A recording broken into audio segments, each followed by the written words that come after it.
May pusa ako dito, oh. Si Luna. Oh. Luna. Luna. Ay. Luna. Luneng. Luneng-ning. Luna. Si Luna yan, oh. Luna. Luna. May bagong pusa, guys, oh. Pusa ito ng kapitbahay. Ayan, punta siya ng punta sa CR eh. Oh. Yan, kanina nag-stay siya sa CR. Pusa yan ng kapitbahay. Nakita ko kasi sa labas. Lagi kasi yan nakakalabas eh. Binili pa yan ng may-ari ng 7,000. Eh, nung nakita ko siya, nakakailang doorbell ako sa kanila. Walang nagbubuka. Sabi ko, iuwi ko nga ito. Hintayin kong hanapin nila. Kanina bumili yung may-ari niyan. Hindi ko sinabi. Ibig sabihin, pag hindi kasi hinanap yan sa akin, ibig sabihin hindi pa nila namamalayan na wala yan. Kaya hintayin ko sila maghanap. Babae yan. Pangalan niya ay Luna. Ayan, ang bait naman eh, na mga ganyan lahi. Persian.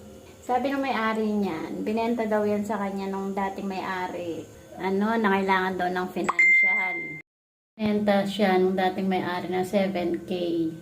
Mabigat nga sa loob daw, umiiyak yung dating may-ari nung kinuha nung bago may-ari yan.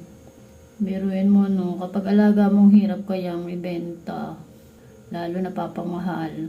Lalo na yan, mabait yung mga Persian. Kahit may pagkain yan sila nakakita dyan, hanggat hindi para sa kanya, hindi nila yan pakikialaman. Hindi gaya ng mga pusa ko. Matalikod ka lang, kinain ng pagkain mo. Ayan siya, oh. Paborito niya mag-stay sa CR. Nasa sulok siya ng ayan, sa toilet. Luna! Hello! Babae siya. Diba? Ang cute-cute naman yan. Lumalayo siya sa mga pusa ko. 8:31 na, hindi ka pa rin hinahanap ng amo mo, ha? Natulog ulit yun eh, nag-chat sa akin. Sabi niya pag may basura daw, tawagan ko siya, baka daw makatulog siya ulit. Kaya hindi ka pa hinahanap. Hindi ka pa namalayan na wala doon sa kanila. Mamaya pag namalayan ka, panghanap yun, bahala siya. August 4, 2025, nawawala si Luna. Asan na kaya si Luna? Ayun, nasa CR namin si Luna. Luna, cute-cute naman yan. Bait naman ng Luna na yan. Tahimik lang yan. Kanina pa, hindi pa hinahanap ng may-ari. Natulog ulit ang amo. Nagagawin mo dyan? Ha? Nagagawin mo dyan? Kanina pa siya dito mga alas 7 yata ng umaga. O alas 8 ba yun?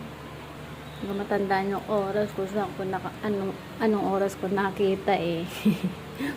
Andun, pagalagala sa aming iskinita. Pag nailawan ng mata o nagiging red. Nagiging red ang mata mo ay pagka nailawan ka o. Pero hindi yan red, brown yan yung mata, oy. Sobrang tahimik eh, sobrang bait. Hindi nangingialam sa mga pagkain sa kusina. Samantala mga pusa ko nangingialam. Matalikod ka lang kinuha ng pagkain na ko. Ang taray naman ang itsura niyan. Taray. Oh. Taray naman yan. Ang Luna na yan. Mamaya hanapin ka na ng amo mo niyan sa akin.